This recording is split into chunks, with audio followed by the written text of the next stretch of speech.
अन्य किसी कर्मी मैंने पहुंची से विरोध करते किंतु आज जेहेतु अभय बारी नेतृत्व एवं जो ट्रमा केयर सेंटर जो कि खुंटुणी पंचायत NH 55 कड़े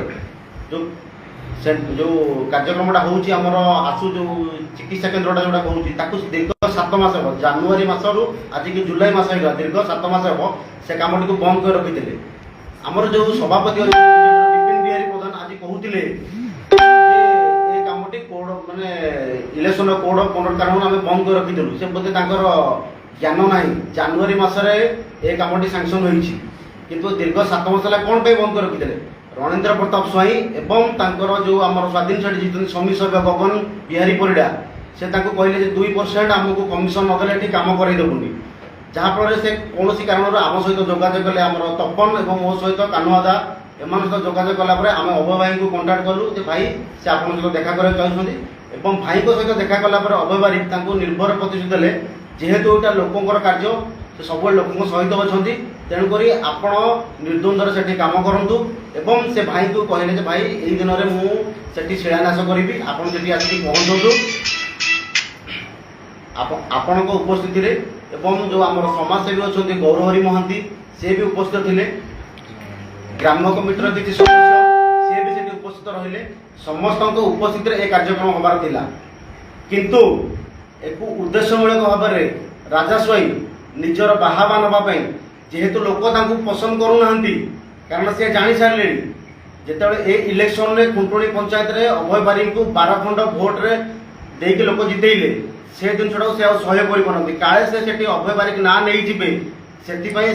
किसी बीजेडी कर्मी को लगे जिते अभय बारिक समाजसेवी गौरहरी महांती और ग्राम्य कमिटर किसी सदस्य उपस्थित रही से शिलान्यास कर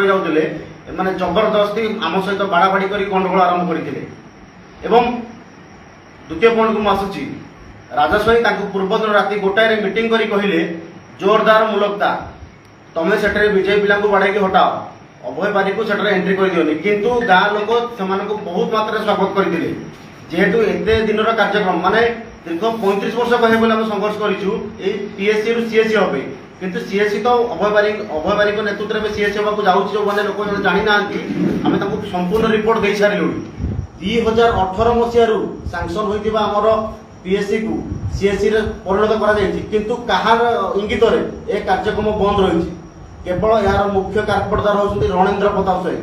किंतु अभय बारी को आम समस्त रिपोर्ट देला से आमको निर्भर प्रतिश्रुति देते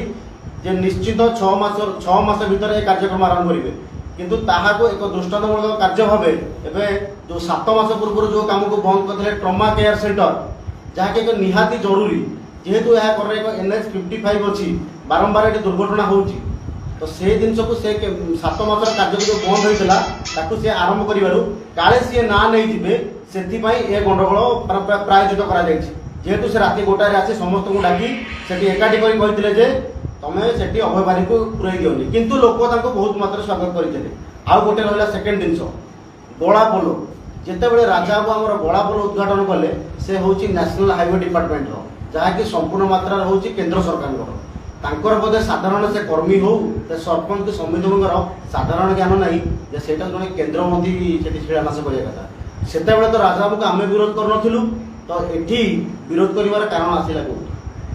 जदि तुम विरोध करून दीपक कुमार साहानी से किए ना से वार्ड मेंबर ना से समिति सभ्य ना सरपंच ना से कौन ना से कौन से ग्राम्य कमिटर मेंबर से कौन पे प्रथमे नड़िया भांगिले जदि आम नड़िया भांगे कौन बाधा विघ्न देलुनी जितेबाला समस्त उपस्थित अभय बारी को स्वागत कर आम नड़िया भांगे गलु से लोक पचारुंट आमर जी बीजेडी सभापति विपिन बिहारी प्रधान और कैलाश चंद्र दास जानिया दरकार बोधे साधारण ज्ञान ना अभय बारिक जी हूँ 8गड़ दिगिरिया निर्वाचन मंडल 82,000 लोक जनप्रतिनिधि से बोधे से जिनटा भूली जाऊँ तेणुक आउ गोटे जिनस ग्राम्य कमिटी जो से गोटे पॉइंट कहते ग्राम्य कमिटी डका जाना आमर फोन लिस्ट को एवं भी चेक करा जाऊ देखा जाऊ आम से समाजसेवी गौरहरी महांती जी खुंटुणी मेडिकल में बहुत दिन धरे अनशन कर ग्राम्य कमिटर किसी सदस्य आम फोन कर डाकिलु और से उपस्थित थे आउ जो गोटे कथा कह सरपंच और समिति सभ्य आम नड़िया सहित उत्तर भी रखी जेहेतु सेठिकार माने PS मेंबर तेणुक आम भी ମାନେ ଉତ୍ତରୀୟ ଦେଇ ସମୟ ଦେବାକୁ ଚେଷ୍ଟା କରୁଥିଲୁ କିନ୍ତୁ କାଳେ ସେଠି ଅଭୟ ବାରିକ ନାଁ ନେଇଯିବେ ରାଜା ବାବୁଙ୍କର ଇଏ ପଡ଼ିଯିବ ମାନେ ତଳକୁ ଖସିଯିବେ କେବଳ ସେଇଠି ସେଥିପାଇଁ ଆକ୍ରୋଶମୂଳକ ଭାବେ ସେ ପ୍ରଭାତ ଜେନା ଯିଏ ଆମର ବିଜେପିର କର୍ମୀ ତାଙ୍କୁ ପ୍ରଥମେ ହିମାଂଶୁ ପ୍ରଧାନ କାଲର ଧରି ଘୋଷାରିଥିଲେ ତାପରେ ସେଠି ସେ ଯେଉଁ ଗଣ୍ଡଗୋଳର ପରିସ୍ଥିତି ଯେଉଁ ଉପୁଜିଥିଲା ସେଥିପାଇଁ ପୋଲିସ ପ୍ରଶାସନ ବି ମୁଖ୍ୟ ଦାୟୀ ସେଠି ଆଇଏସି ନିଜେ ରହି ଯେଉଁ ଆପଣ ଚିନ୍ତା କରିବା ଦରକାର ଆମେ 60 ରୁ 70 ଜଣ କର୍ମୀ ସେଠି ବିଜେପି କର୍ମୀ ଥିଲୁ ସେ ମାତ୍ର ହାତ ଗଣତି 5-7 ଜଣ ତାଙ୍କୁ ପୋଲିସ କର୍ମୀ ନ ଅଟକାଇ ଓଲଟି ଆମମାନଙ୍କୁ ଅଟକାଉଥିଲେ ଯେଉଁଥିପାଇଁ ସେ ଅପ୍ରୀତିକର ପରିସ୍ଥିତି ଷ୍ଟାର୍ଟ ହେଲା ଆଉ ଯେଉଁ ଜିନିଷ କଥା କହିଲେ ରୋଗୀ କଲ୍ୟାଣ ସମିତି ଏବଂ ଗ୍ରାମ୍ୟ କଲ୍ୟାଣ ସମିତି ଖୁଣ୍ଟୁଣି ଏବଂ ରମ୍ବେର ଯେଉଁ ଗ୍ରାମ୍ୟ କଲ୍ୟାଣ ସମିତି ଯେ କୌଣସି ମେମ୍ବରଙ୍କୁ ଡକାଯାଏନି ସେ ବୋଧେ ଜାଣିପାରୁନାହାନ୍ତି ରୋଗୀ କଲ୍ୟାଣ ସମିତି ଏବଂ ଗ୍ରାମ୍ୟ କଲ୍ୟାଣ ସମିତିରୁ କେତେ ଲକ୍ଷ ଟଙ୍କା ହରିଲୁଟ୍ କରିଛନ୍ତି ସେ କୈଳାସ ଚନ୍ଦ୍ର ଦାସ ସେ ବୋଧେ ଜାଣିପାରୁନାହାନ୍ତି ଯାହାର ରିପୋର୍ଟ ଆମ ପାଖରେ ଅଛି ଦୀର୍ଘ ଦିନ ହେବ ଯେଉଁ ଆମର ମୁଖ୍ୟ ଗେଟ୍ଟି ଅଛି ଫାଟକଟି ମେଡିକାଲର ତାକୁ କ'ଣ ପାଇଁ କାମ କରାଯାଉନି ଏବଂ ତା ନାଁରେ ଯେଉଁ ହରିଲୁଟ୍ କରିଛନ୍ତି କୈଳାସ ଚନ୍ଦ୍ର ଦାସ ସେ ବୋଧେ ଭୁଲି ଯାଉଛନ୍ତି ଏବେ ବି ଆରଟିଆଇରେ ସେ ରିପୋର୍ଟ ଅଛି ଯାହାକି ଆମକୁ ମେଡିକାଲ ମାଧ୍ୟମରେ ମଧ୍ୟ ମିଳିଛି ଆଉ ଆମର ବିପିନ ବିହାରୀ ପ୍ରଧାନ ଯିଏ ବିଜେପିର ସଭାପତି ସେ କହିଲେ ରାଜାବାବୁ ଏତେ ଛୋଟ କଥାରେ ମୁଣ୍ଡ ପୁରାନ୍ତିନି କଣ୍ଟ୍ରାକ୍ଟର ସେ ଜିନିଷ ନଡ଼ିଆ ଭାଙ୍ଗନ୍ତିନି ସେ ବଡ଼ କଥାରେ ମୁଣ୍ଡ ପୁରାନ୍ତି ଓହୋ ମାନେ ବଡ଼ କଥା ମାନେ ଏଇ ଯେଉଁ ମେଡିକାଲ ଟ୍ରମା କେୟାର ସେଣ୍ଟର ଏଇଟା ବଡ଼ କଥା ନୁହଁ ତାଙ୍କର ବଡ଼ କଥା ହେଲା କମ୍ପାନୀ ମାନଙ୍କରୁ କେମିତି ପଇସା ଲୁଟିବା କଣ୍ଟ୍ରାକ୍ଟରଠୁ ଚାନ୍ଦା ଲଗେଇବା ଆଉ ଯେଉଁ ରହିଲା ଟ୍ରାନ୍ସପୋର୍ଟରୁ ପଇସା ନେବା ରୋଡରୁ କଲେକ୍ସନ କରିବା ଏସବୁ ଜିନିଷରେ ରାଜାବାବୁ ମୁଣ୍ଡ ଖେଳାନ୍ତି ସେ ବୋଧେ ସେ ଜିନିଷଟା ଭୁଲି ଯାଉଛନ୍ତି ସମୀ ସଭ୍ୟ କହିଲେ ଯେ ବିଜେପିର କିଛି କର୍ମୀ ସେମାନଙ୍କୁ 2% ଚାନ୍ଦା ମାଗିଲେ ସେ ବୋଧେ ଭୁଲି ଯାଉଛନ୍ତି ଯେ ଏ କାମଟି କ'ଣ ପାଇଁ ବନ୍ଦ ହେଇଥିଲା ସେ ହେଉଛନ୍ତି